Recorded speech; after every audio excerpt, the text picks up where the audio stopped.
굉장히 좀 특이한 구도가 형성이 됐는데요. 원래 그 사면이 됐을 때 정치적인 결단이지 않습니까? 이거는. 그렇죠. 근데 이제 제일 좀 분노하는 사람이 누구냐면 기소한 검사예요. 그렇지. 예. 그래서 미국에서는 이런 특별 사면을 할 때 수사 검사가 의견을 내는 절차를 두기도 합니다. 당사자니까. 예.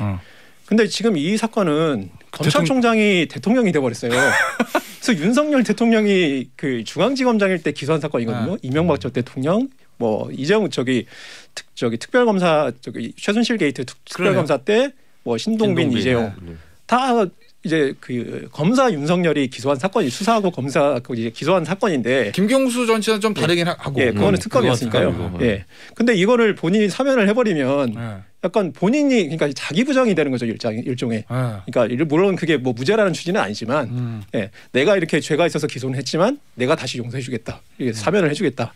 이 구도가 좀 이상하게 되어버렸죠. 그래서 할 것 같아요, 안 할 것 같아요, 예상. 저는 사면 뭐 예측은 제가 잘 모르겠습니다만, 예, 사면을 할 것 같은데요. 저는 뭐 다만 좀 이제 뭐 국민 통합이다 이런 얘기는 좀 안 했으면 좋겠습니다. 이게 뭐 국민 통합이 얼마나 되겠습니까? 국민 분열인데. 하여튼 뭐. 그럼 우리 김준호 변호사는 본인의 의견 말고 예상 객관적인 예상. 둘 다 하는 쪽으로 가닥이 잡히겠죠. 지금 25% 이하의 지지율이 된 상황에서 어떤 초식이라도 일단 다 써보고 보자라는 생각이 아마 용산을 지배하지 않을까라는 생각이 좀 들긴 합니다. 그러면은 이명박 전 대통령, 김경수 전 지사 둘 다 사면 한쪽만 하기에는 또 지금 부담이 있을 거기 때문에 할 거면 둘 다 해야죠. 역대 다른 대통령들도 다 그 여야 정치인 사면에서는 여야 비중을 좀 맞추긴 했습니다. 김태현의 정치쇼. 김태현의 정치쇼 월요일 4부 서초동의 뜨거운 이슈를 탈탈탈 털어보는 변언유착 시간이 돌아왔습니다. 두 분 모셨어요. 안녕하세요. 김준우 변호사입니다. 그리고 예, 헤럴드 경제 자연길 기자입니다. 자, 오늘은 이제 서초동인 이슈인데 우리는 맨날 여의도 얘기하지. 여의도와 서초동이 하나로 통한다는 게 저희의 그거 아니겠어요? 모토 아니겠어요? 오늘 주인공이 다 거기 여의도와 관련되는 분들이에요.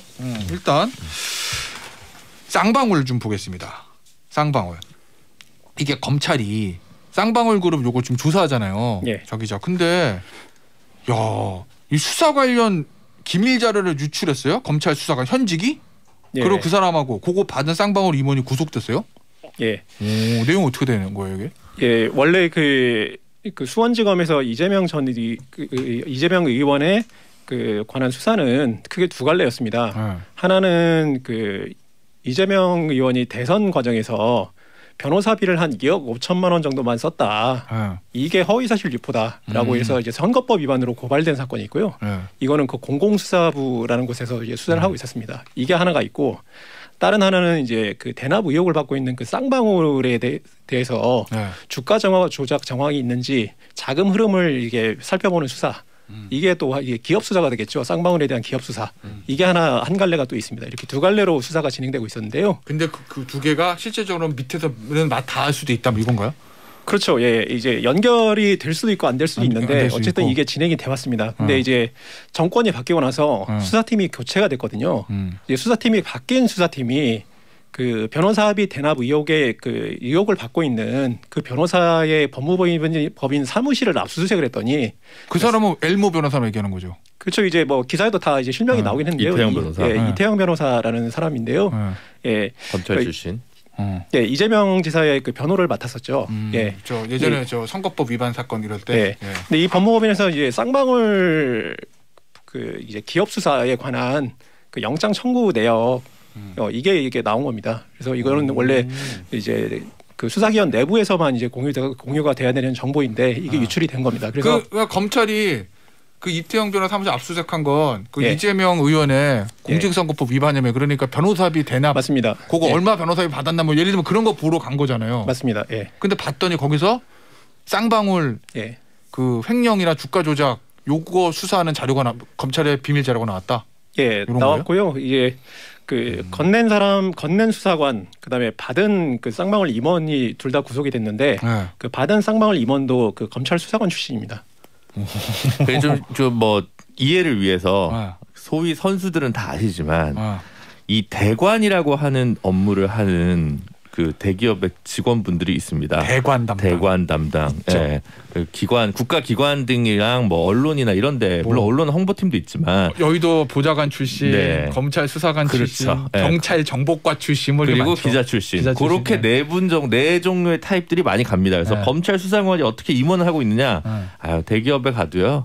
이렇게 다 그 대관에 관련해서 임원까지는 아니더라도 중간 관리자로 이 검찰 수사관 출신도 꽤 많고 사실 이제 뭔가 검찰 수사관 출신이나 경찰관 출신이 대관으로 있다는 건 뭔가 기업도 항상 형사 리스크가 있기 때문에 고용하는 게 아닐까라고 생각할 수밖에 없겠죠. 네. 그렇구나. 어쨌든 이건 굉장히 안 좋은 일이고요. 물론 이제 현직 경찰관이나 검찰 수사관이 종종 수사 정보를 넘기다가 적발돼가지고 구속되거나 기소되는 사례는 여전히 종종 있습니다. 있어서는 안 되는 일이지만 어제 있는 건 사실이니까. 그래서 뭐 예를 들어 뭐 은수미 시장 건 관련해서도 뭐 경찰관이 관련해서 맞아. 뭐 징역 8년 선고받은 일도 있었고 뭐 그 외에도 뭐 굉장히 좀 많이 있습니다만 어쨌든 그동안 쌍방울, 이태영 그리고 이재명 이 사이에서의 연관성이 있는 거냐 없는 거냐 가지고 말이 많은데 이거 가지고 이제 세간의 관심은 더 많겠죠. 이거가 밝혀졌다고 해서 반드시 뭔가 이재명 의원과 연결고리가 확실해지는 것은 아닙니다. 그러니까 언제나 말씀드렸지만 이태영 변호사와 이재명 의원은 가깝습니다. 그리고 이태영 변호사는 쌍방울의 사회이사 혹은 쌍방울 계열사의 사회이사를 그 소속 법무법인 변호사들이 좀 했던 정황이 있습니다. 그래서 이태영 변호사 양쪽에 모두 일정한 커넥션, 네트워크가 있는 건 사실인데 아직까지 이것만 가지고 쌍방울과 이재명 이렇게까지 연결시키기에는 조금 무리는 있는 건 사실입니다. 자, 그럼 일단 검찰 수사관이 이제 수사 정보를 쌍방울한테 빼준 거잖아요. 예. 쌍방울에 같은 검찰 수사관 출신 임원한테 정확히 빼준 게 뭘 빼준 거예요? 그러니까 이게 그러니까 저희도 외부에서 취재를 해서 이걸 알 수는 없죠. 왜냐하면 이게 공무상 기밀이기 때문에. 아, 그러네. 예. 근데 이제 그 수사 그 영장을 청구해서 그 구속된 사유를 보면 저희가 좀 외부에서 좀 짐작할 수 있는 것은 그 쌍방울 자금 흐름을 하던 그 부서에서 이제 계좌 추적을 하기 위해서 이제 영장 청구를 했는데 그 내역을 미리 알았다. 압수수색 영장 초안이 유출됐다. 뭐 이런 식으로 보도가 지금 되고 있죠. 그러니까 수사 초반에는 원래 이제 그 공개 수사로 전환하기 전까지는 이게 이제 수사의 기밀성을 유지하는 게 굉장히 중요하거든요. 근데 2단계에서 이제 그 이제 피의자 쪽에 그 정보가 유출됐다는 겁니다. 아니 왜냐면 사실은 수사받는 사람 입장에서는 검찰이 어디까지 의심하고 있고 어디까지 알고 있고 뭐를 잡으러 치고 들어올 거다라는 미리 파악하는 게 어떻게 보면 제일 중요하잖아요. 제일 중요한 거죠. 제일 중요. 거기서 성패가 다 결정을 하는 거잖아요. 근데 그거를 미리 대비할 수 있게 영장을 빼줬다 이런 얘기인 거구나. 예. 근데 이게 지금 이 사건이 수사가 시작된 지가 한 10개월이 넘었거든요. 근데 그동안 수사가 이제 마땅히 진척이 없다가 이제 수사팀이 바뀌고 나서 이제 그 의혹을 받고 있는 변호사 사무실을 압수수색했고 이런 그 이제 거기서 나오면 안 될 그 이제 서류가 나왔다. 이게 나온 거거든요. 근데 이게 좀 공교롭게도 이게 꼭 그게 또 연관이 지어질지는 모르겠습니다만 그 이제 이전에 그 수사를 맡았던 그 부장검사가 이태영 변호사하고 같이 예전에 근무를 같이 했었던 수원지검에서 공안부에서 같이 근무를 했던 변호사거든요. 이전 수사팀 팀장이 쉽게 부장이. 근데 이게 공교롭게도 이게 꼭 인과관계가 있다고 볼 수는 없지만 그 이제 부장검사가 빠지고 새 수사팀이 오자 이 이태영 변호사 사무실을 압수수색을 하고 이 수사기밀 유출 정황을 이제 발견해낸 겁니다. 공교롭긴 한데 뭔가 저 약간 의심 가는 얘기들은 나오겠네. 이제 다만 이제 우리도 이제 그 이제 직장 생활을 할 때 같이 근무했다고 해서 다 사이가 좋은 건 아니잖아요. 더 안 좋을 수도 있어. 오히려 더 이제 사이가 나쁠 수도 있고. 근데 저는 참 이럴 때 예전에도 뭐 이런 좀 역설적인 얘기를 한 적이 있는데 왜 두산은 왜 경기도에 이상한 공문을 보냈을까 뭐 이런 얘기를 한 것처럼. 이태영 변호사의 사무실은 이런 기밀이 유출됐다고 치더라도. 이걸 왜 파기하지 않았을까? 이걸 쌍방울 임원이 이태영 변호사한테 줬다고 볼 수밖에 없는 거죠. 아니 그런 개연성이 거의 뭐 90%겠죠. 자 그러면은 김진호 변호사 이게 중계 말이에요. 어쨌든 쌍방울 임원이 받았어요. 근데 이 자료는 그 쌍방울의 횡령 배임 자금에 관한 뭐 전환수치 이거에 관한 자료잖아요. 사실은. 이태영 변호사가 받고 있는 수사는 변호사비 대납이잖아요. 그렇죠. 근데 이 자료를 이태영 변호사가 갖고 있다는 건 쌍방울의 자금 문제와 이태영 변호사 이재명 의원의 이태영 변호사에 대한 변호사비 대납 의혹 요게 연관이 있다고 볼 수 있는 거예요? 아니면 아니 이태영 변호사는 쌍방울에 그냥 사회에서를 지냈던 사람이니까 그렇죠. 쌍방울 입장에서 보면 야 우리 수사받고 있는데 이거 누구한테 물어보지? 네. 야 우리 사회에서 지냈던 그저 정관치 변호사 있잖아. 거기다 물어봐라. 네. 그냥 이거일 뿐이에요. 그걸 모르죠. 근데 후자의 가능성이 있기 때문에 전자를 확언할 수 없는 거죠. 쉽게 얘기하면. 후자의 가능성이 있으니까 네. 전자로 확 그렇게 가기가 좀 쉽지는 않은 문제인 거예요. 근데 결국 수사 핵심이 이건 거 그러면? 제일 그렇죠. 근데 이제 저는 근데 이제 약간 뭐 계속 이 대납 의혹에 대해서는 좀 약간 정치적 의혹 아니냐라고 좀 생각하는 쪽이었는데 제가 생각하는 이유는 아시다시피 이제 시세가 이태영 변호사님 시세가 그렇게 높지 않다라는 게 저의 이제 이 이태영 변호사가 쌍방울하고 연관돼서 이게 의심을 받게 된 계기가 뭐냐면요. 이제 고발한 이 녹취파 이태영 변호사하고 이제 대화한 누군가가 이제 약간 그분은 약간 그 법조계의 브로커 같은 분이에요. 근데 이분이 이태영 변호사하고 이제 대화를 하다가 그런 내용이 들어간 겁니다. 그러니까 이제 다른 의뢰인의 그 수임료를 상담하는데 이태영 변호사가 그런 말을 합니다. 이제 그때 이재명 지사 사건에서 20억 플러스 이제 뭐 주식은 한 20억 정도 받았고 이제 한 3억 정도는 이제 현금이었으니까 이제 그 말씀하신 그 의뢰인 사건은 한 10억 정도가 적당하지 않느냐 이런 워딩을 한 그 녹취록이 있어요. 근데 그거는 이태영 변호사가 얘기한 게 아니라 그 옆에 다른 사람이 얘기한 워딩이었던 걸로. 녹취록이니까 이 녹취록에 대해서 이 성격에 대해서 이제 주장이 엇갈리고 있는데요. 이제 그 녹취록을 공개한 쪽은 이태영 변호사가 그 실제로 받은 금액이 한 23억에 상당하는 것을 입증하는 자료다 이렇게 주장하고 있는 것이고 이태영 변호사는 상대방이 그렇게 먼저 얘기를 꺼내길래 거기에 그냥 맞장구 쳐주면서 내 몸값을 높이기 위해서 맞장구 쳐준 거다. 의뢰인에 대한 그 수임료는 한 10억 정도를 받기 위해서 그렇게 얘기를 했을 뿐이 실제 받았다는 얘기는 아니다. 그렇게 얘기를 하고 있습니다. 근데 이태영 변호사가 상당히 그 수원지검 차장 출신이고 몸값이 싼 변호사는 아닙니다. 김주현 변호사. 저는 20억이라고는 생각하지 않습니다. 아시겠지만 어쨌든 네. 10억이든 20억이든 네. 부러워요. 그렇죠. 전재산을 깔 수도 없고 이거 굉장히 부럽습니다. 부럽지. 네. 야 이거 살면서 뭐 한 방에 20억짜리 사건이 어디 있어? 아니 2억짜리도 없는데요. 부럽다. 진짜인지 아닌지 모르겠지만 이런 플렉스를 언젠간 해볼 수 있을 거라고 기대를 해보면서 자 다음 주제 좀 보죠. 이거 사면 좀 얘기해 볼까요? 사면? 네. 내일이에요? 사면심사위원회? 예, 법무부에서 사면심사위원회를 내일 여는데요. 야, 그러면은 8.15 사면이면은 12일, 금요일, 토요일, 13일 정도는 발표가 되겠네요? 이번 주말에? 그럴 것 같습니다. 야, 이거 다음 월요일 날 광복절 이 얘기 해야 되겠구나. 지금 어떻게 가닥 잡혀요, 예상은? 지금 원래 근데 이제 사람들이 관심이 있는 그러니까 사면에는 일반 사면과 특별 사면이 있는데요. 이제 특별 사면은 특정 사람을 이제 집어서 사면을 해주는 것을 말하고 일반 사면은 이제 특정 범죄에 그 연루된 그 특정 사수를 다 사면. 조금 약간 다른 것 같은데, 그러니까 일반 사면은 국회의 동의를 얻어서 하는 거고요. 특별 사면은 대통령이 직권으로 하는 경우라서 국회 동의를 거치지 않는 사면을 얘기를 하는 부분이 있습니다. 네. 그래서 이제 특별 사면 같은 경우에는 어떤 법무부에서 어떤 그 대상을 이제 특정한다기보다 대통령실에서 특정을 하면 거기서 이제 좀 의중을 따르는 식으로 이제 처리가 되거든요. 그래서 법무부보다는 어떤 대통령실의 의견이 중요한데 지금까지 형식상한 법무부에서 해서 올려야 되는 건데 이제 언론 보도를 보면 이제 기업인 그러니까 이제 이재용 삼성전자 부회장 그다음에 신동빈 롯데 그룹 회장 이렇게 거론이 유력하다고 이제 관측이 되고 있고요. 이제 관건은 이제 정치인이 이제 관건이 될 것인데 이제 김경수 지사가 이제 여기에 포함될 것이냐 그리고 이명박 전 대통령이 포함될 것이냐 이 부분이 좀 쟁점이 될 것 같습니다.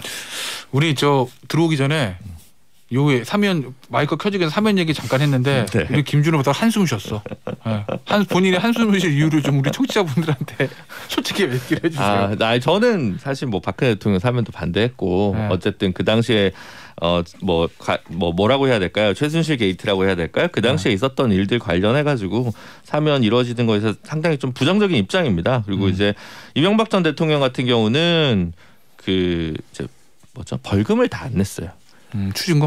추징금 별도고 벌금 별도죠. 다 안 냈어요. 추징금은 좀 냈을 거예요. 아마 내곡동인가 팔고 논현동 사정가 팔고 해가지고 냈는데 그것도 소송했지만 어쨌든 벌금이라 좀 다 내면 좀 국민적인 공감대가 좀 다르지 않을까. 끝까지 좀 사면 될 거 알고 일부러 좀 벌금 납부도 좀 지체하고 있는 거 아니냐.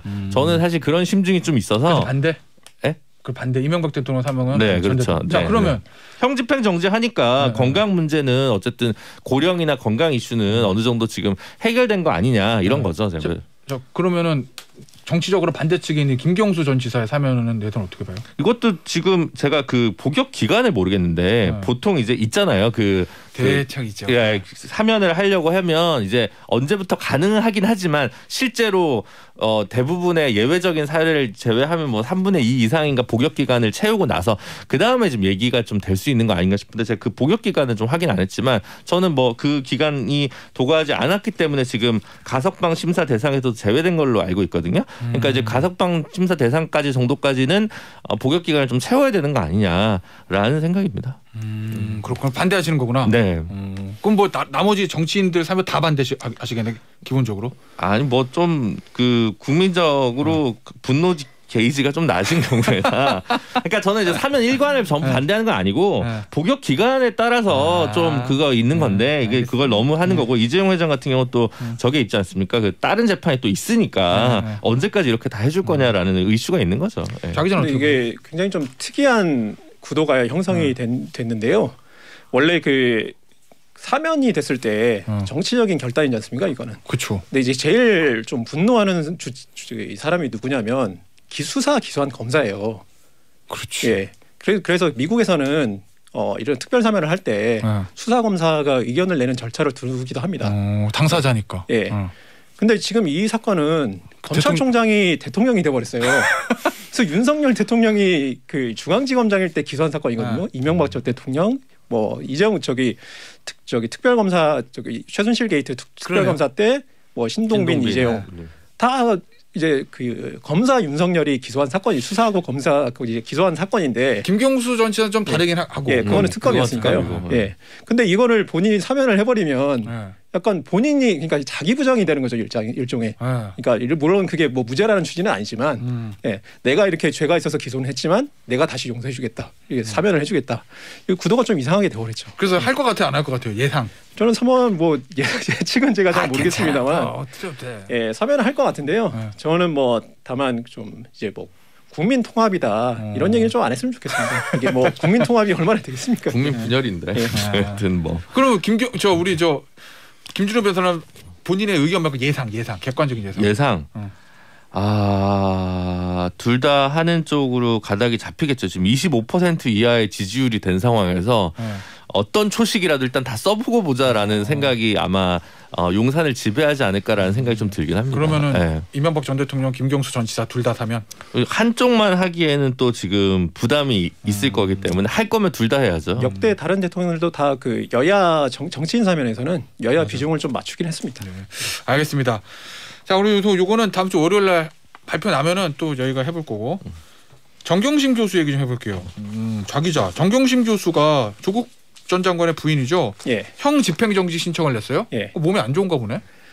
예, 지금 뭐 그 허리 디스크가 굉장히 심하다고 하고 그 뭐 변호인 측 주장으로는 이제 낙상을 한 3차례 정도 입었다고 합니다. 낙상이란 어디서 이게 넘어지거나 떨어지는 사고인데 그래서 뭐 안화골절, 그러니까 이제 눈 주변에 이제 골절 상해를 입었다. 넘어지면서 얼굴 붙였나 보구나. 그러니까 그 경위를 이제 설명을 안 하고 있습니다. 그래서 뭐 그 증세만 설명하고 있고요. 그래서 그게 어디 넘어진 건지 어디 부딪힌 건지 뭐 알 수는 없으나 그래서 이 허리 디스크하고 이제 안화골절이 이제 복합적으로 있어서 형 집행정지, 그러니까 수영 생활을 도저히 이제 하기가 불가능하다. 그래서 이게 잠정 중단해 달라. 근데 형 집행정지는 그 예를 들어서 한 1개월 정도 이렇게 밖에 나와 있으면 그 1개월이 이제 그 수용 기간에 포함되지는 않기 때문에 이게 뭐 형이 깎이거나 그런 건 아닙니다. 그렇죠. 박근혜 대통령도 형 집행정지 받았었던 적이 있었고 이명박 전 대통령 지금 받고 있고 이거는 이제 아프면 해주는 거니까 아프면 해줘야죠. 예. 근데 이제 박근혜 대통령도 그때 6주인가 뭐 성모병원인가 여기 있다가 저 반포 성모병원에 있다가 다시 들어갔었을 걸요. 그러니까 이제 뭐 아프다가 치료 받아서 나으면 의사 소견에 따라서 다시 복귀하는 거니까 그냥 그 뭐 프로토콜이라고 할까 절차대로 그냥 진행하면 되는 문제일 것 같습니다. 근데 이게 항상 이제 그런 문제가 나오는 거죠. 형평성 문제가 나오는 건데 뭐 더 잘 아시겠지만 일반 이름 없는 수영자들 같은 경우에 뭐 허리 디스크가 있다고 해서 이거를 뭐 형집행정지가 되고 이런 경우는 굉장히 드물거든요. 형집행정지가 그렇게 잘 받아주지 않습니다. 그래서 일반 수영장 같은 그렇긴 네. 하죠. 그래서 뭐 정치인이라든가 어떤 네. 유명인인 경우에 이게 뭐 이렇게 형집행정지가 받아들여지면 네. 그 과정이 의사 결정 과정이 좀 합리적이었는 거는 별개로 또 약간 형평성 문제가 좀 생길 수는 있습니다. 자 그러면 이거는 어떻게 봐요? 받아줄 것 같아 안 받아? 근데 얼마나 아픈지 우리가 정확히 모르니까 단정할 수는 없겠구나. 예. 근데 정경심 교수는 그러니까 입원이 사실관계가 어떻게 될지는 제가 잘 모르겠습니다만 예전에 구속될 위기에 처했을 때 그때 이제 본인이 그냥 많이 아프다. 이제 뇌 쪽에도 좀 이렇게 증상이 있고 그래서 입원 확인서라는 걸 냈었어요. 근데 그게 진단서도 아니고 내가 어디에 이런 증세로 입원을 했었다. 근데 거기 병원명도 없고 의사명도 없고 약간 보도가 있었던 것 같아요. 예, 정체불명의 증서를 냈다가 근데 막상 구속돼서 그 수감 생활을 뭐 정상적으로 잘 했었거든요. 네. 그리고 이제 그 재판 도중에 한번 쓰러진 적이 있습니다. 재판을 받다가 근데 그때가 이제 피고인 신문 직전이었거든요. 그래서 이 피고인 신문은 좀 안 받은 적이 있는데 그래서 약간 그런 일 때문에 약간 이번에도 약간 의구심을 보내는 분들이 좀 있긴 있을 것 같습니다. 그렇다고 해서 이번에 뭐 실제로 없는 무슨 꾀병을 부렸다 이런 건 아니고요. 그런 건 아니죠. 예. 근데 이거 자 기자 만약에 형집행정지 받아줘서 나와도 조국 전 장관 재판은 그냥 진행되는 거죠. 예, 지금 당장 이번 주 금요일에도 다시 이렇게 뭐 공판길이 잡혀 있는데요. 다만 이렇게 수영 생활을 하기 불가능할 정도로 내가 아프다라는 주장을 하고 있으면 재판을 받기에도 좀 이제 힘들어지지 않을까. 그렇게 된다면 이제 그 조국 전 재판과 조국 전 장관 재판이 좀 그만큼 지연될 수는 있다.